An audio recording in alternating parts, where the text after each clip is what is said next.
برام برداشتن سطح زندگی شما بای باشید، شما دارا باشید.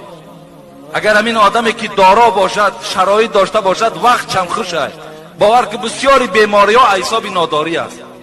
نداری بیمار میشه، نداری فشار خون میشه، نداری دلت میزنه، همه بیماری ها از حساب بیپولی میروی.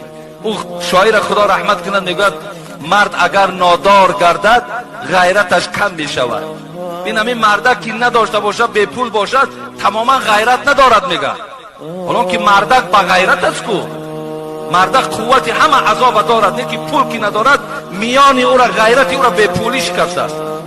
مرد اگر نادار گردد غیرتش کم می شود، آبروی او بریزد همچو خاکستر شود. از بیپولی در آبروش میریزد، در پیش یار رفیقش قدر نداره، حتی در پیش پدر و مادرش بیپول باور که قدر نداره. امروز بچه پولدار دوست میداره، بچه بیپول دوست نمیداره. بچه درآمدناک اگرچه بی خدا هم که باشد با او تکیه داره، بچه مثال بیپوله که فراست و مثال عقل داره او را دوست نمیداره. برای چی؟ به خاطر وای پول داره، پولدار است. این پولداری تا چه حد آورد ما و شما را رسانید که پولدار همه دوست میداره.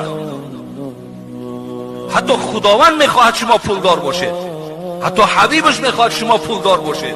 هیچ وقت اسلام نمیخواهد که شما کم بغل باشید.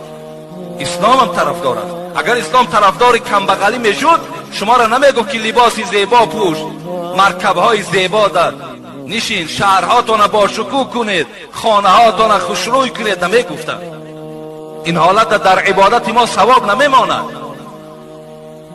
ما را خطاب دارد، حضرت فهمانیده ایستادند چون ولا تصرفو همه خوانی، تو آیتی ولا تصرفو را نمیخوانی. خدا در قرآن چی گفت؟ کلوا و اشربوا ولا تصرفو، بخورید بنوشید لیکن اسراف نکنید.